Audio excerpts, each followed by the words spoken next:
Assalamualaikum warahmatullahi wabarakatuh. Saya di sini adalah guru SMP MTS Muhammadiyah Surabaya, guru IPA yang bernama Laila Mariam Fadria. Saya akan membahas materi yang berjudul Sistem Reproduksi Manusia. Sebelumnya, anak-anak persiapkan LKS, buka halaman 3, yaitu sistem reproduksi. Apa itu reproduksi? Reproduksi adalah menghasilkan individu baru yang memiliki sifat sama dengan induknya. Why? Untuk mempertahankan jenisnya. Sistem reproduksi memiliki organ pria dan wanita atau perempuan. Pria menghasilkan gamet jantan atau spermatozoa dibentuk dalam testis, sedangkan yang perempuan menghasilkan sel telur atau ovum yang dibentuk di dalam ovarium. Organ reproduksi pria terdiri dari penis, yaitu saluran pengeluaran sperma dan urin. Skrotum adalah tempat bergantungnya testis. Testis itu sendiri adalah penghasil sperma dan hormon testosteron. Selanjutnya adalah epididismis, yaitu tempat pematangan sperma. Vesikula seminalis adalah menampung sperma dan testis.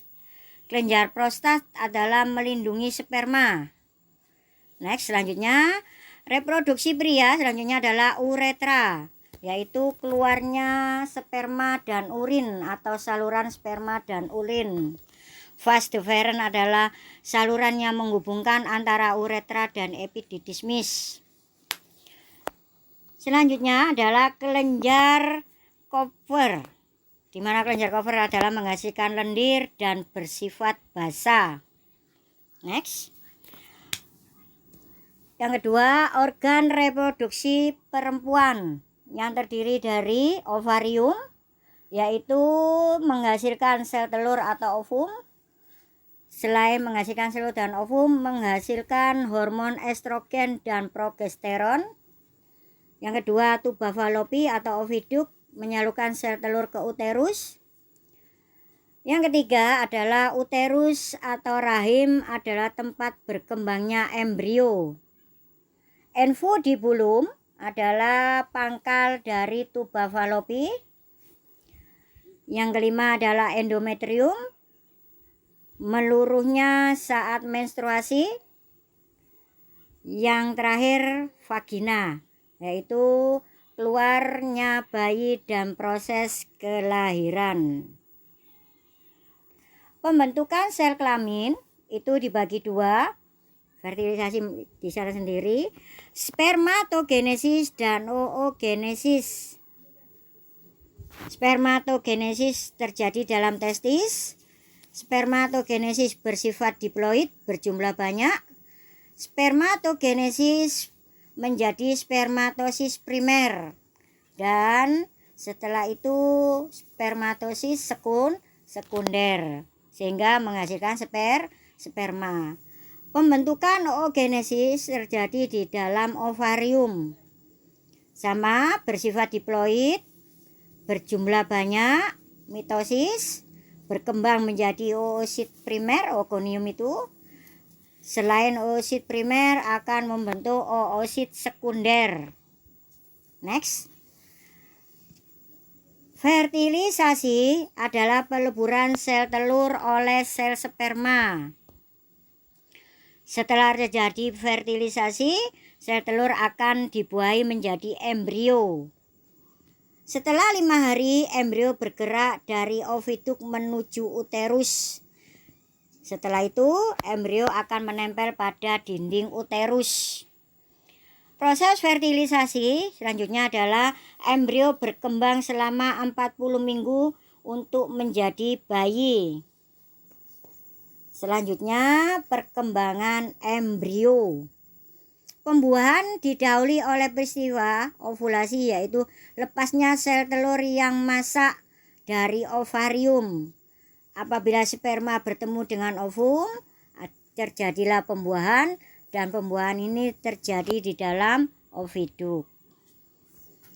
Next, terbentuknya plasenta dari tali pusat sebagai penghubung antara embrio dengan ibunya. Embrio dikelilingi cairan amnion dan korion untuk melindungi dari bahaya benturan. Usia 4 minggu, embrio mulai membentuk mata, tangan, dan kaki. Usia 6 minggu, tangan dan kaki beserta jarinya mulai terbentuk serta organ mata, telinga, dan jantung sudah berkembang. Usia 8 minggu, embrio sudah memiliki organ lengkap berubah menjadi janin. Usia kehamilan 9 bulan 10 hari, bayi siap untuk dilahirkan.